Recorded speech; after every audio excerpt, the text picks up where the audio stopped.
El multilingüismo y espacios multilingües en la comunidad.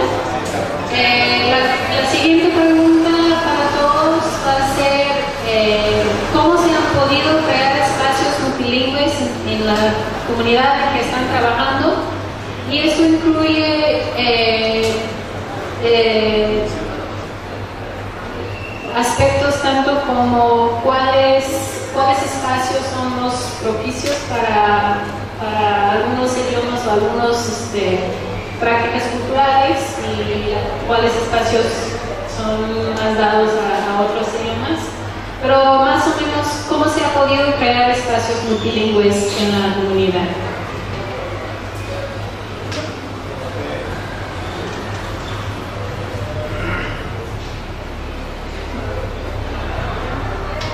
Buenas noches, estamos aquí todavía presentes.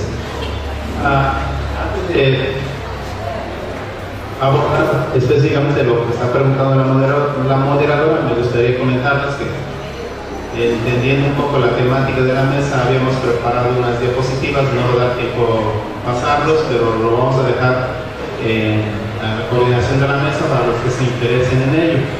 Básicamente es un trabajo que tiene que ver con los préstamos lexicales en una variante del zapoteco y cómo ese contacto del español con el zapoteco a través de la historia va sufriendo algunas, el uso, el habla de los hablantes va sufriendo algunas modificaciones a nivel de sonido, a nivel fonológico, dicen algunos estudiosos. Entonces, nomás por mencionar un ejemplo claro de esto, contacto de lengua, y además abordo el tema, el contacto de lengua históricamente pues, es algo muy natural, muy común entre las distintas sociedades lingüísticas o comunidades de habla de una lengua.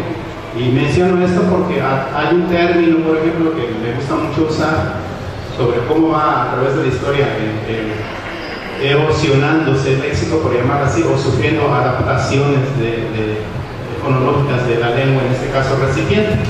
Y el ejemplo que me gusta mucho es el de zarigüela. Zarigüela es un término de árabe que se introdujo a España y llegó a México durante la colonia, y la zarigüela es como la chaparrera que se ponen los que trabajan como vaqueros.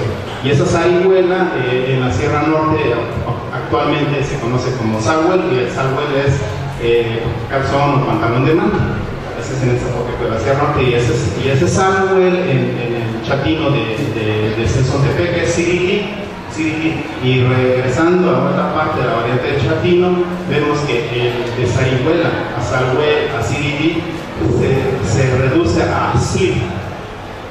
Entonces ese proceso de chatinización, por llamar así, para no decir adaptación fonológica de la lengua, es impresionante en cada una de las lenguas, y ese es el trabajo básicamente que traigo de una variante del zapoteco de la Sierra Norte. Entonces, como un resumen de este trabajo, lo comento por si a alguien les interesa, lo dejaríamos para la mesa, no va a dar tiempo a presentarlo. Esa era la idea que tenía yo al ver el nombre de la mesa. Ahora, con respecto a la pregunta concreta que hace la moderadora de la mesa, el contacto de las lenguas hoy en día en espacios escolares, ¿cómo se da? Voy a plantear una participación que yo he experienciado, o que he vivido, o que vivo actualmente en contextos escolares, en alumnos de licenciatura y en docentes cuando tenemos talleres de formación lingüística. Bueno, trabajamos actualmente en la unidad 201 de la Universidad Pedagógica Nacional y en el plan 90, que es la LEPMIP, la licenciatura en educación preescolar y primaria para el medio indígena. Entonces los jóvenes que llegan como alumnos pues son de todas las regiones, son de todas las lenguas, y es algo maravilloso tener en un espacio áulico un grupo multilingüe. Entonces ahí es donde quiero aterrizar tres puntos específicos.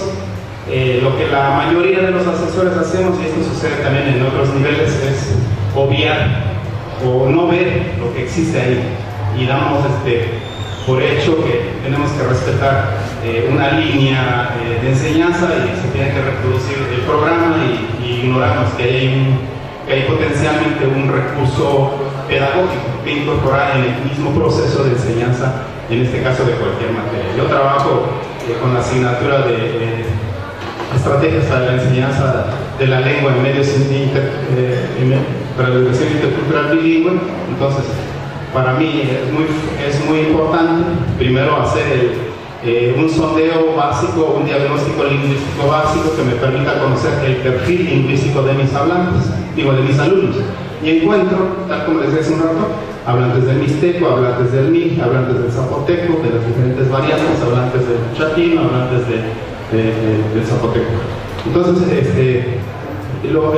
las primeras sesiones que tengo es precisamente establecer ese conocimiento, esa información que traen mis alumnos de la UPN, y la sorpresa es impresionante y la experiencia es agradable.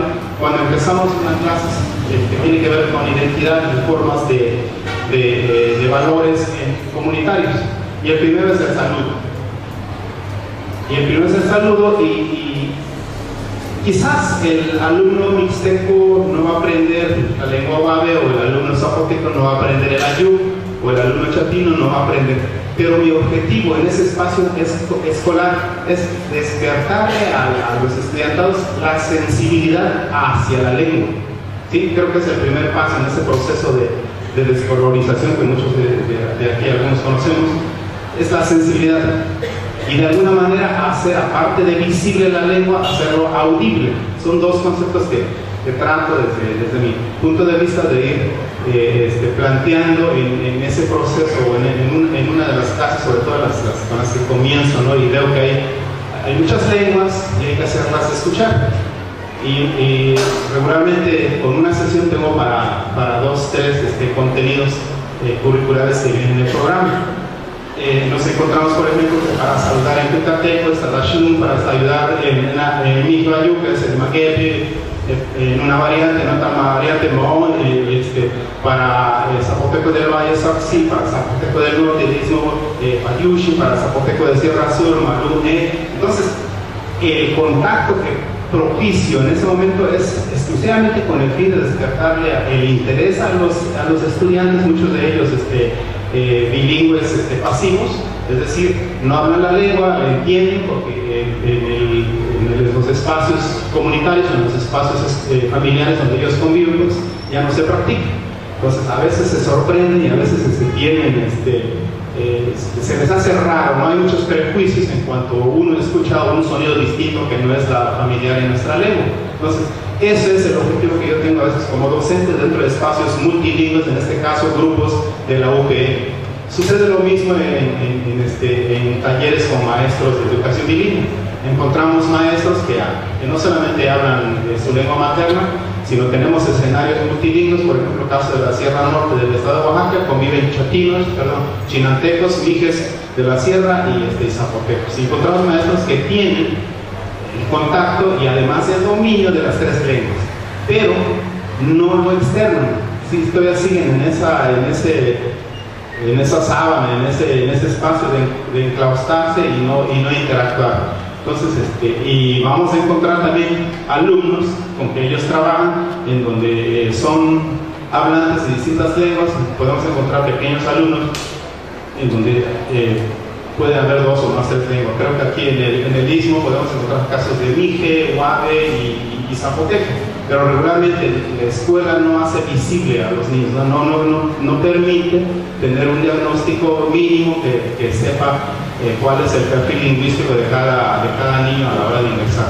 Bueno, básicamente esto es parte de lo que les quería comentar, y el objetivo principal, y relacionándolos con los contenidos temáticos de la licenciatura en educación bilingüe, en este caso es hacer un poco más audible la lengua. Las leyes, de que ya hacíamos hace un rato, pues dan ese margen, ¿no?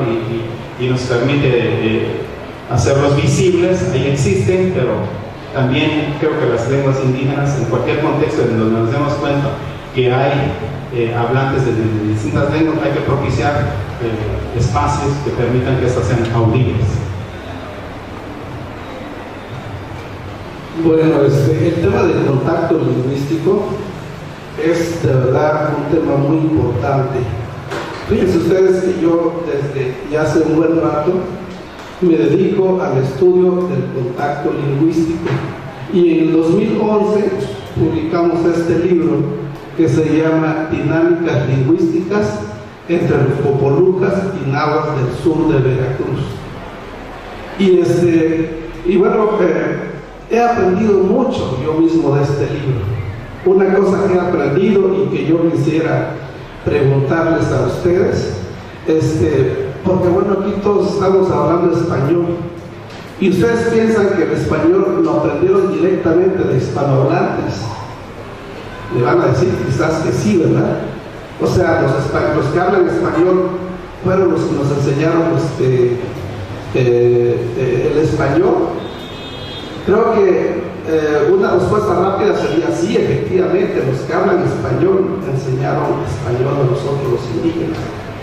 Pues en este libro, yo lo que encuentro, fíjense ustedes, y es que me parece a mí importante por eso, porque nosotros los Popolucas de Soteapa no aprendimos español directamente de los hispanohablantes, no aprendimos español de quienes hablan español, sino de quién creen ustedes que aprendimos español, de los nahuas.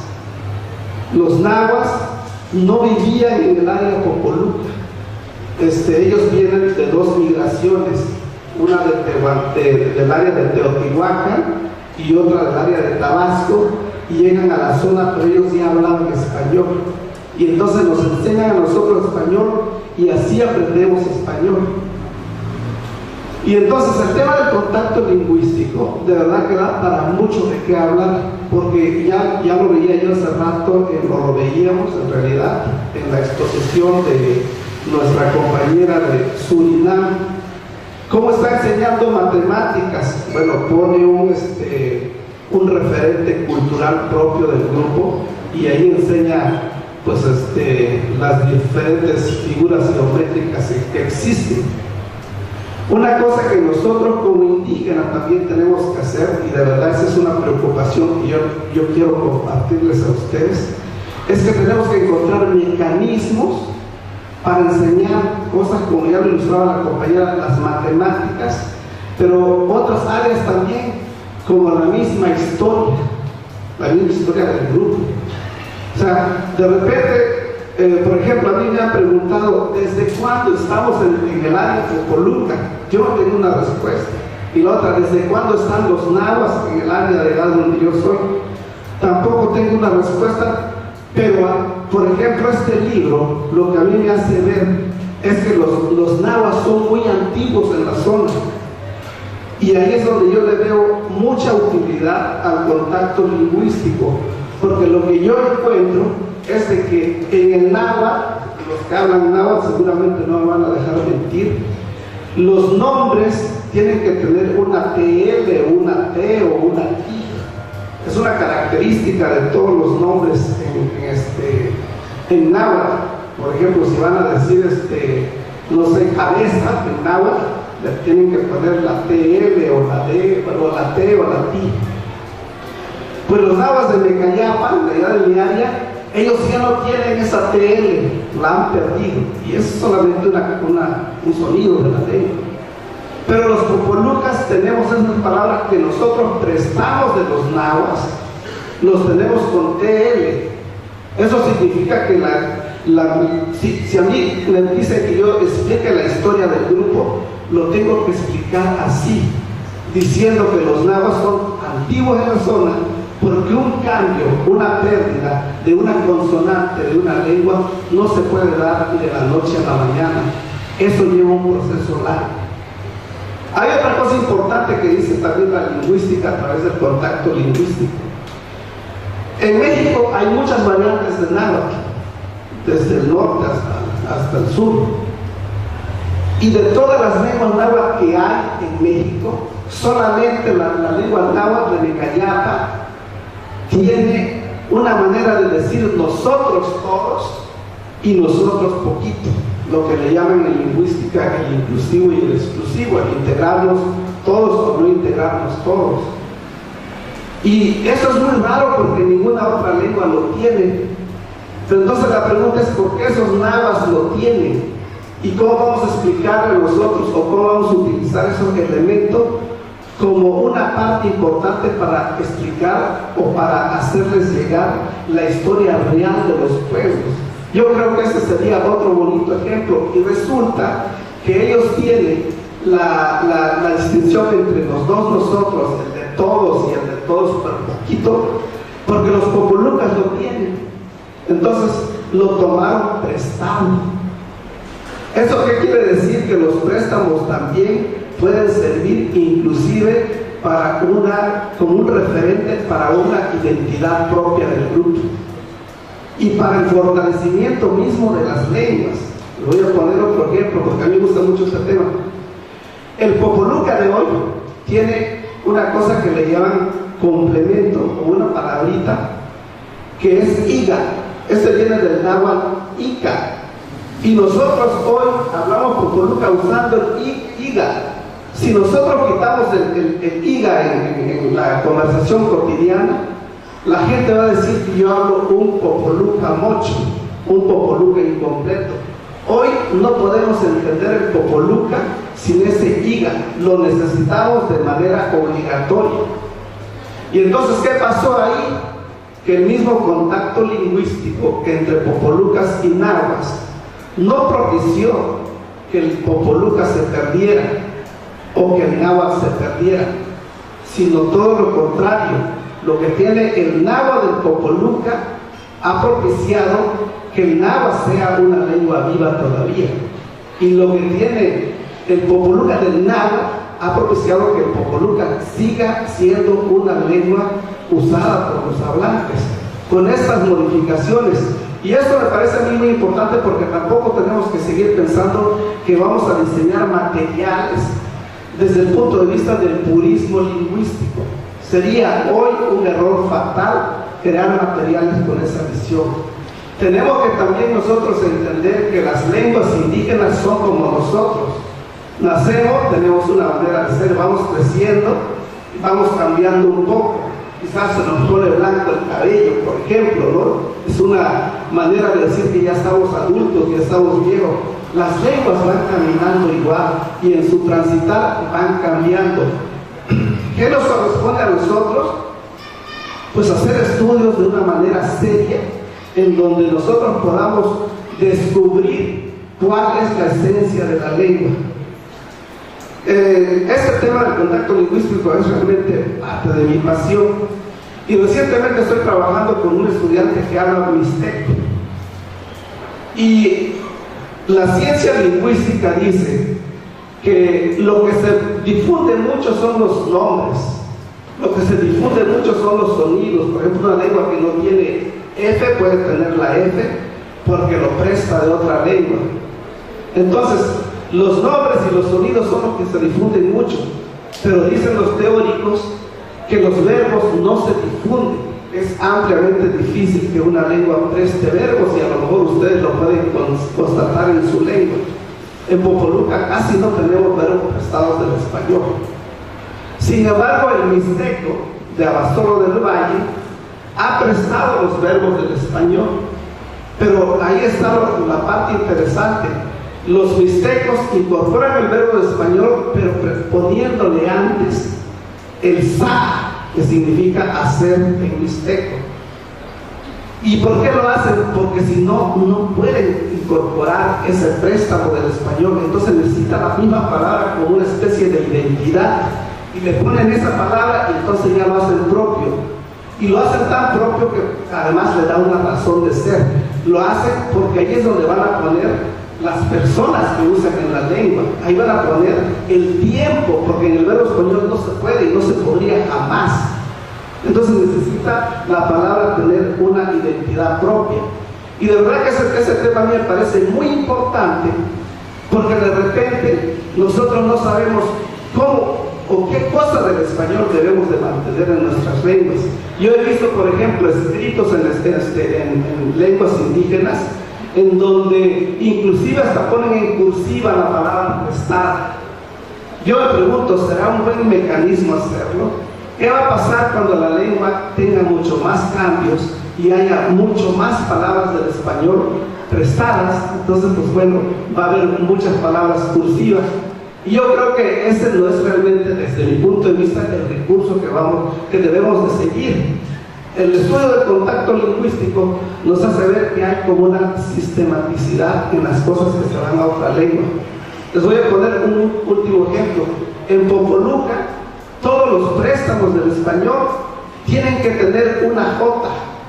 Y esa es otra herencia de los nahuas. Los nahuas nos dieron palabras con J y nosotros lo incorporamos así, y ahora a todas las palabras le tenemos que poner J, aunque en español no lo tenga. Un ejemplo es la palabra lámina. Lámina en español no tiene J, pero en Popoluca tiene que ser lámina con la J. Entonces, ahí podemos nosotros crear una regla para la escritura de los préstamos externos. En Popoluca, todos los préstamos del español, todos los nombres prestados del español, tienen que terminar en J. Entonces, y es una regla que me está dando la misma lengua. Y yo los invito a que todos ustedes, todos nosotros, reflexionemos en este sentido. De verdad, el purismo no puede ya pensarse de esta manera porque no existe. Todas las lenguas presentan innovaciones y yo, bueno, quise compartirles esto porque me parece realmente fundamental, sobre todo si queremos hacer lo que aquí estamos platicando, proyectos, iniciativas que tiendan al fortalecimiento, a la preservación y a la difusión misma de nuestras lenguas indígenas. Muchas gracias.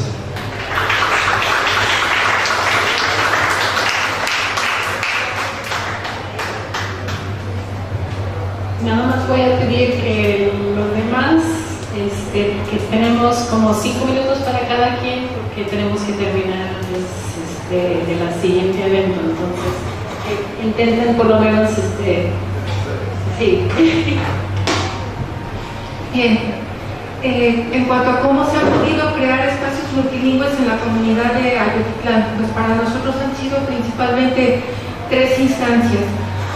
Primero hicimos una biblioteca, un pequeño acervo de obras en náhuatl, en donde conseguimos un apoyo de parte del Consejo Estatal para la Cultura y las Artes de Jalisco, y bueno, nos dieron una cantidad de dinero que se invirtió netamente en comprar libros y algunas películas que están en náhuatl, subtituladas también en español. Entonces, este acervo tiene libros para niños, para jóvenes, para personas especializadas, para historiadores. Compramos todo lo que pudimos encontrar en náhuatl.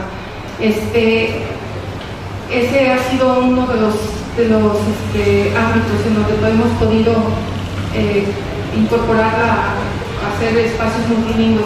El otro ha sido un proyecto, y esto en concordancia con lo que ya mencionaba uno de los compañeros de Quintana Roo, un proyecto que nació de la comunidad. O sea, cuando se hizo la entrega del acervo bibliográfico, las mismas personas con quienes habíamos estado trabajando propusieron que se hiciera un proyecto de señalética o paisaje lingüístico. Entonces volvimos a pedir dinero a otra instancia y empezamos a trabajar en el paisaje lingüístico, en letreros, en paisaje lingüístico, tanto en náhuatl como en español. Entonces ese proyecto nos ha sido sumamente, ha convocado muy fuertemente, sobre todo a los jóvenes. En un primer momento pensamos que íbamos a poder utilizar las tierras de colores, que es lo que se ve aquí, que son de ahí de la región. Sin embargo, no nos falló pues el asunto de cómo hacer los letreros con estas tierras de colores. Sin embargo, pues optamos finalmente por madera. Bueno, iba a ser en madera con pintura, y bueno, esto también ha hecho que los jóvenes participen en hacer los letreros. Los letreros son en náhuatl y en español, en bastantes de las comunidades, no en todas, pero muchas de las comunidades que conforman Ayotitlán. Los jóvenes iban y fueron a preguntar a sus comunidades qué era lo que le interesaba a la gente nombrar en náhuatl, y entonces regresaron con las propuestas, obtuvieron los permisos para colocar los letreros, y entonces empezamos a hacer los letreros, a buscar la madera, en fin, a trazar. Y también una parte importante de esto fue discutir la ortografía que íbamos a utilizar en el proyecto. Y bueno, pues para esto sirvió también pues tener el acervo bibliográfico, ¿no? Entonces empezamos a trazar, a hacer los letreros en la Casa de la Cultura, una casa con las mismas funciones que esta, aunque mucho más chiquita, pero que también aglutina intereses culturales y de museo, un pequeño museo. Entonces, así es como hemos estado trabajando. Aquí ya está un poco más avanzado, como pueden ustedes ver. Aquí están algunos de la lista, pues, de los letreros.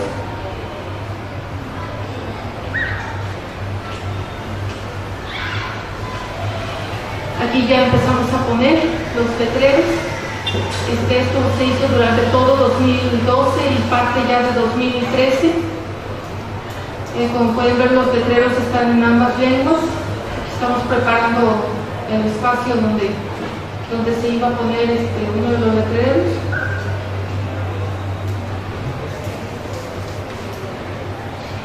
Aquí fue una casa de salud, pues también fue una de las propuestas de los jóvenes. Y bueno, el tercer espacio en donde hemos podido hacer que coincidan las dos lenguas, en este caso náhuatl y el español, ha sido de plano cursos de lengua náhuatl. En un principio esto los impulsó la Unidad de Apoyo a Comunidades Indígenas de la Universidad de Guadalajara, mejor conocida como la UASI. Y bueno, la UASI primero llevó a 2 maestros hablantes de náhuatl de Morelos, los llevó para allá y hizo un curso por un mes.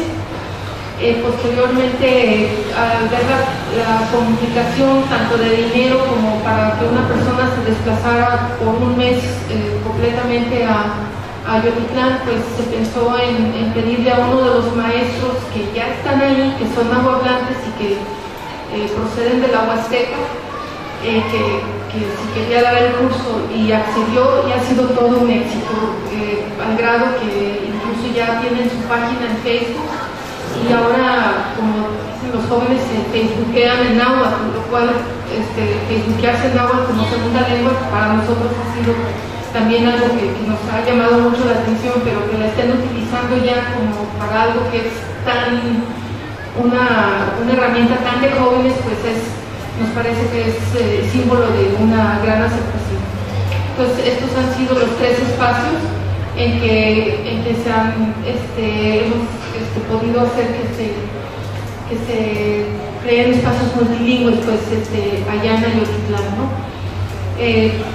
En fin, los retos para nosotros son, por una parte, los apoyos, porque consideramos que, como a cualquier maestro de segunda lengua, el maestro que está impartiendo la clase de náhuatl debe de percibir honorarios, sí. Entonces para nosotros son, por una parte, obtener el dinero para que se le pueda seguir pagando, y por otra, él es nuestro maestro, el maestro de náhuatl, y esta es la Casa de la Cultura, y ahí en esta ocasión hay niños, tanto niños como jóvenes. Y bueno, que el maestro no se canse de hacer las adaptaciones que tiene que hacer para en un curso que está dirigido a una población tanto infantil como a una población de adolescentes y jóvenes.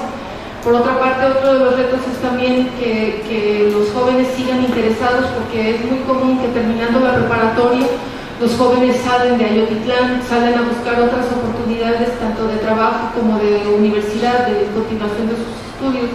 Entonces eso hace que la población que atiende a los proyectos sea un poquito flotante, ¿no? En el sentido de que está migrando continuamente, pero también al mismo tiempo se está integrando una población más joven. Y bueno, pues esto es básicamente lo que yo tendría que compartir respecto a la pregunta 5. Gracias.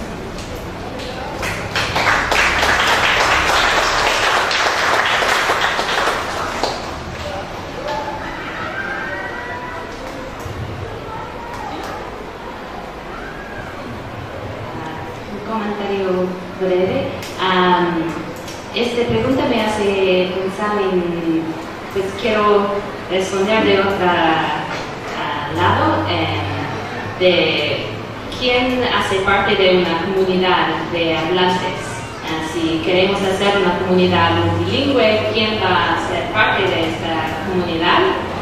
Y he visto un proyecto de enseñanza de un idioma indígena que se llama Lenape. Tiene muy pocos hablantes y en este proyecto la maestra pues pusieron los alumnos a escribir, a redactar y a elaborar materiales didácticos para los otros estudiantes. Entonces su estrategia era de tomar sus estudiantes y transformarles a escritores, a personas que iban a crear materiales para otras. Y en esta manera me parecía que ella hubiera podido visto a estos alumnos como no realmente parte de la comunidad porque estaban apenas aprendiendo, pero no, los tomaron como miembros de la comunidad y los pusieron a escribir y a contribuir al materiales, y eso me pareció muy buena estrategia.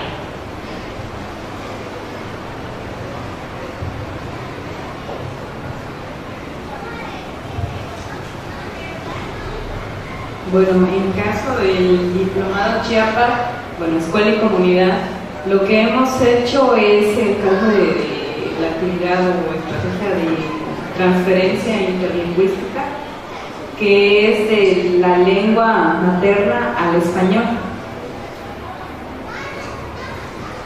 Bueno, en esta cuestión no hay, desafortunadamente no tenemos ahí comunidades que hablan 3 o 4 lenguas.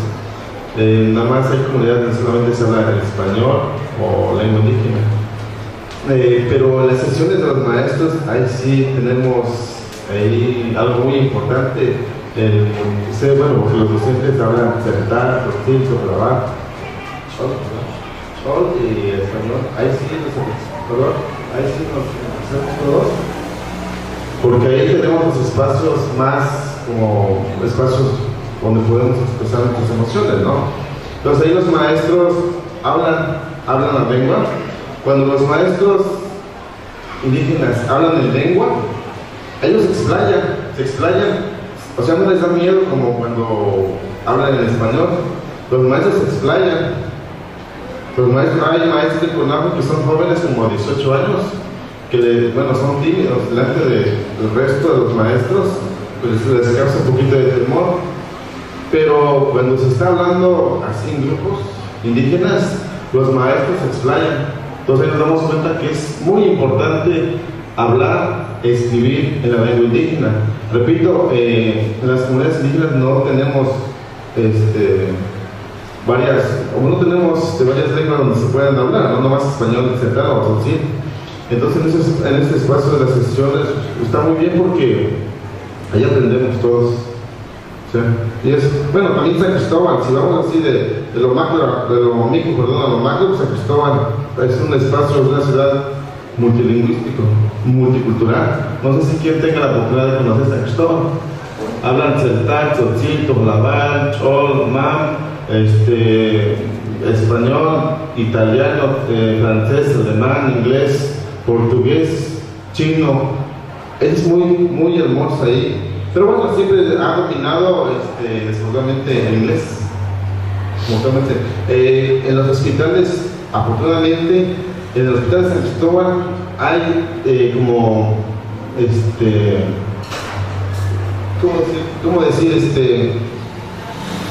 Hay como unas traducciones. Por ejemplo, ¿cómo se dice el hospital en Celtal, Tzotzil? Porque hay mucha gente indígena que llega que no habla nada en español o no entiende. Entonces, afortunadamente hay como pequeñas pancartas en lengua indígena. Eso da como motivo para ver que la lengua indígena no se está acabando.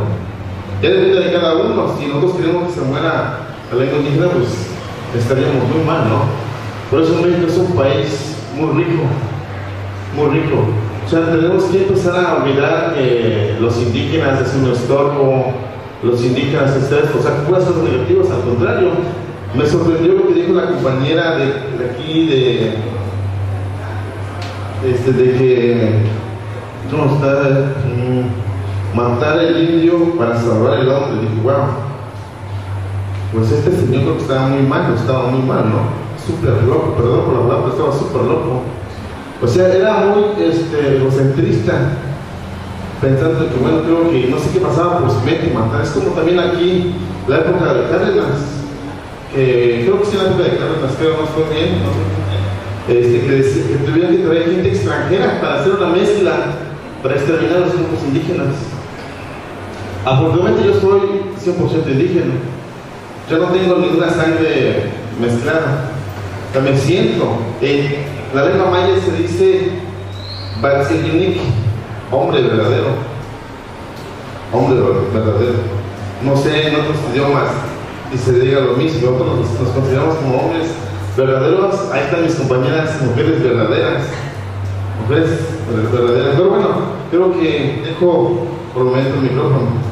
Gracias.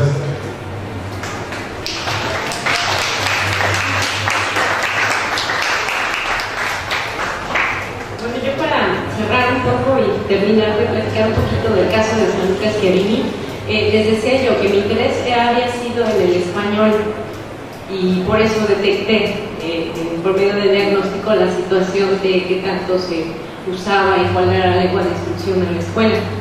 El nivel, la otra parte de la historia es que el nivel del español pues mostraba en el uso por medio de textos, cuentos, trabajamos en un pequeño taller y en unas pruebas que apliqué, había ciertas dificultades que las atribuyo al proceso normal de cuando una persona está adquiriendo ciertas propiedades, ¿no? Por ejemplo, concordancia de género, el uso de los verbos, el aspecto, ¿no? Trabajé con 3 grupos, primero, cuarto y sexto grado. Y mi propuesta fue, dado que todavía en la comunidad no se han planteado trabajar con la alfabetización, apenas están integrándose proyectos de normalización en las comunidades de la región de los valles, pues, y dado el valor instrumental, como decía yo, que dan los padres, que influye mucho para que incluso decidieran que no se impartiera la educación bilingüe en una época atrás, pues dar las herramientas, ¿no? En un material, ¿no? Haciendo una recopilación un tanto de la influencia del conocimiento y preparación de lenguas extranjeras para que fueran utilizadas por los maestros, ¿no? El producto del diálogo de estas mesas ha sido también para mí la influencia con las ideas compartidas ya desde ayer, en la importancia de incluir contenidos, ¿no? De la comunidad. Y otra vez lo que decía, ¿no? Identificar cuáles serían esos contextos de uso en los que sí la lengua zapoteca a lo mejor en esa comunidad en un futuro pudiera ser utilizada y revalorada la sensibilización. Entonces, la comunidad yo pienso que estaría, es mi percepción ahorita porque tendría que regresar otra vez, por un multilingüismo. Digo multilingüismo, ya no bilingüismo, porque hay niños incluso que ya han regresado a Estados Unidos. Les decía yo, les hablaba de esta afluencia de trabajadores de la comunidad hablando el inglés y el zapoteco, porque lo conservaron en Estados Unidos sus padres, pero llegaron a insertarse a aprender ya el español como tercera lengua. Entonces es una cuestión allí de que más que pensar no vamos a trabajar el español puesto que se reconoce la utilidad y es necesaria, pues posiblemente crear materiales, ¿no? O trabajar en que es bueno utilizar varias lenguas en tanto que te sirvan, porque prohibirle el inglés incluso a estos niños es como que cortarles también esa parte ya de su identidad construida en otro país extranjero. Entonces pienso que es trabajo de concientización y capacitación con los docentes y con la comunidad para permitir dar chance que las lenguas se utilicen y considerar características de contexto. Bien, cuando hablamos ya de espacios donde la lengua, bueno, espacios de uso de la lengua, ahí en el caso de la diversidad intercultural, tenemos que el alumno tiene ahora sí la completa libertad de usar la lengua en donde sea, ¿sí? Está el caso, como les voy a citar ejemplos que uno puede encontrar cuando visita lo que es la universidad, puede encontrar el uso de la lengua primero, de manera visual, cuando el alumno intenta explicar alguna regla gramatical, quizás de una regla gramatical del español en maya o una regla gramatical del inglés en maya, es uno de los usos que uno puede encontrar. Los estudiantes de nuevo ingreso también tienen una intención muy fuerte. Yo creo que ha influido bastante en lo que la creación de la universidad en esta zona, puesto que ellos cuando llegan a la universidad lo primero que quieren encontrar es dónde está cómo puedo enseñar a mis demás compañeros a hablar maya. Tenemos el espacio que es el CIAN, que es el Centro Intercultural de Aprendizaje de Lenguas. Ahí se abren espacios para que los alumnos que tienen ese ímpetu, esa necesidad, puedan trabajar con la promoción de la lengua. Además, respecto a la evaluación, cuando un profesor dice de lengua maya, yo quizás no te quiero evaluar, voy a pedir a tu abuelo tutor que te evalúe.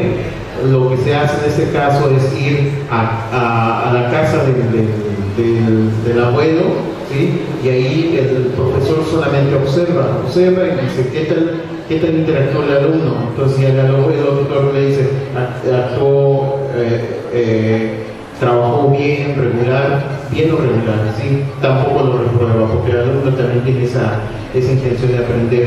Ahora, recientemente en un proyecto que diseñaron los alumnos, en esto yo como resultado colocar lo que son letreros de que son los baños, la biblioteca o el centro de cómputo, las áreas de trabajo, incluso algo más de todos esos. La universidad siempre tiene a la vista lo que es la misión, la visión, todo lo que es de las normas de trabajo de la universidad, que también esas están en lengua maya, ¿sí? Trabajan esta parte, incluso cuando son de consejos de conservación del ambiente, de todo esto se nota en lo que es la entrada de la universidad. Ahí está el uso de la lengua. Siguiendo un poquito más,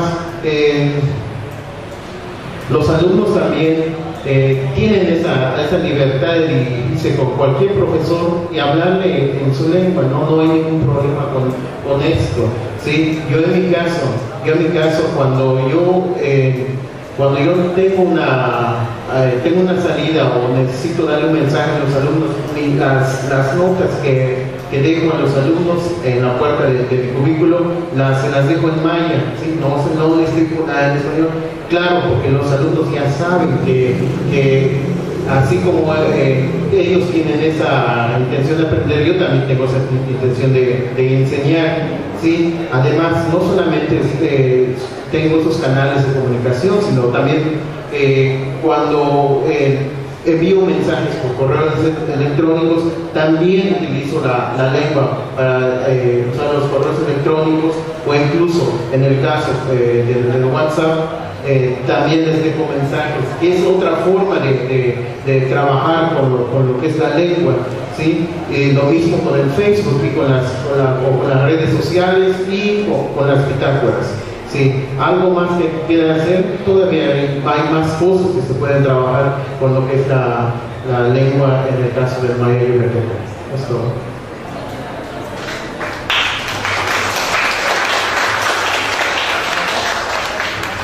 Pero complementando un poco lo que decía antes, más espacios que se han generado en la misma universidad ha sido a través de los cursos, ha sido justo a través de los cursos de lengua maya.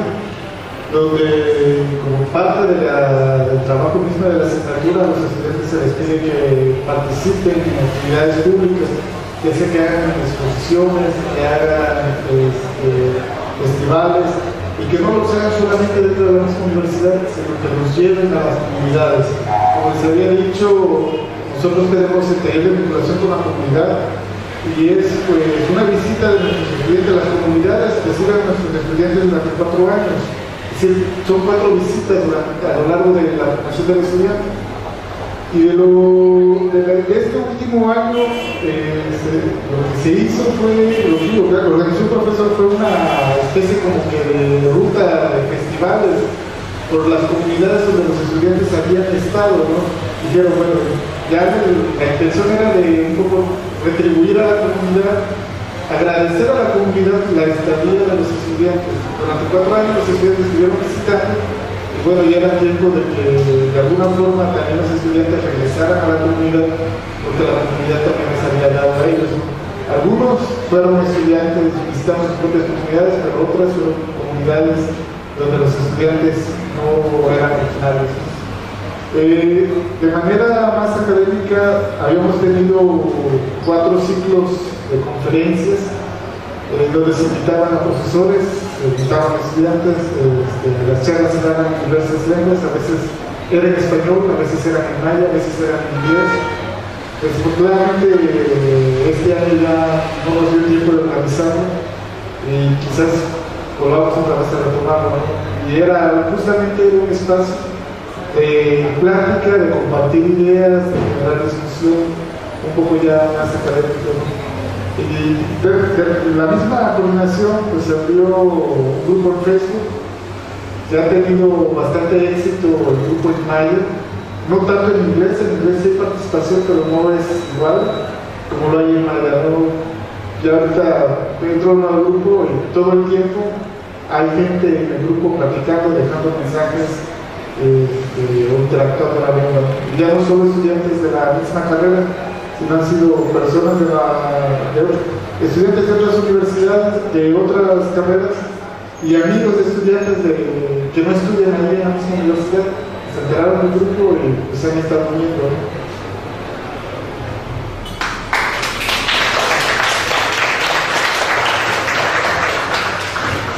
Lenguas hoy en día en espacios escolares, ¿cómo se da?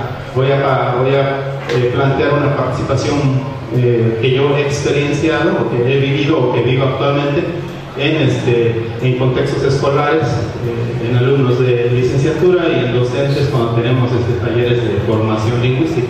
Bueno, trabajamos actualmente en la unidad 201 de la Universidad Pedagógica Nacional y en el plan 90, que es la LEPMIP, la licenciatura en Educación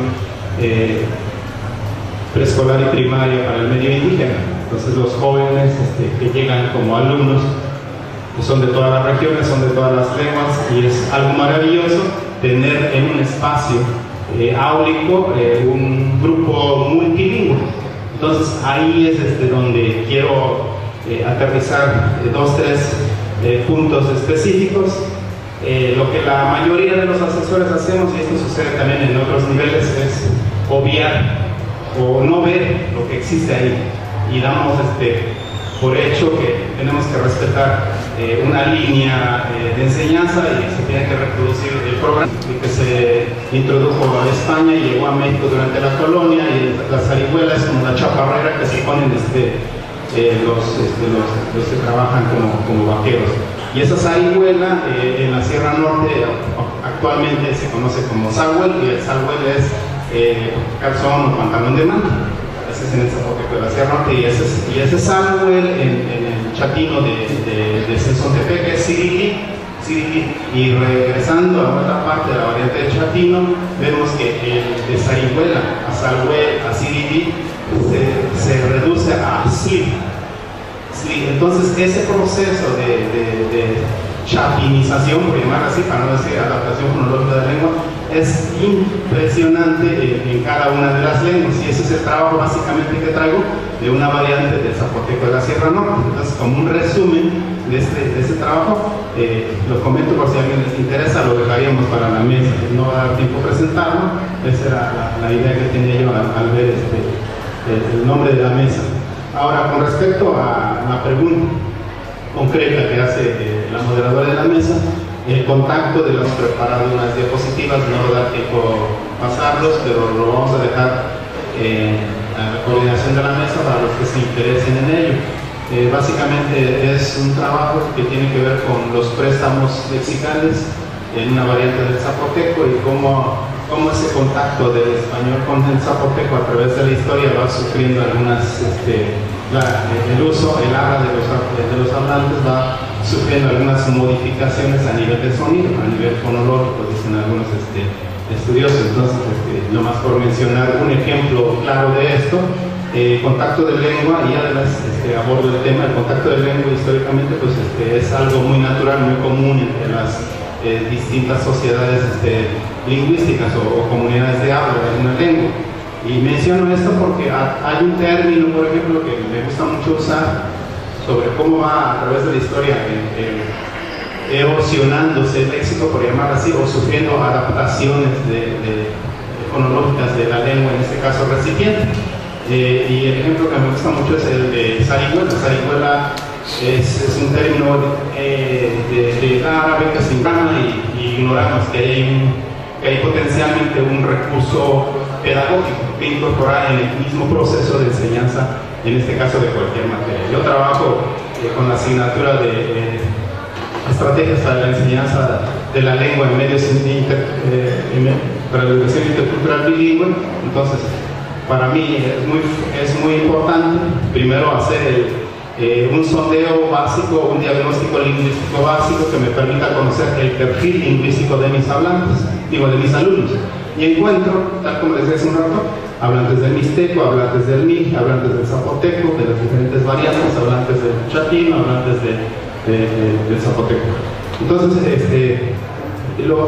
las primeras sesiones que tengo es precisamente establecer ese conocimiento, esa información que traen mis alumnos de la UPN, y la sorpresa es impresionante y la experiencia es agradable. Cuando empezamos una clase que tiene que ver con identidad y formas de valores comunitarios, y el primero es el saludo. Y quizás el multilingüismo y espacios multilingües en la comunidad. La siguiente pregunta para todos va a ser ¿cómo se han podido crear espacios multilingües en la comunidad en que están trabajando? Y eso incluye aspectos tanto como cuáles espacios son los propicios para algunos idiomas o algunas prácticas culturales, y cuáles espacios son más dados a otros idiomas, pero más o menos cómo se ha podido crear espacios multilingües en la comunidad.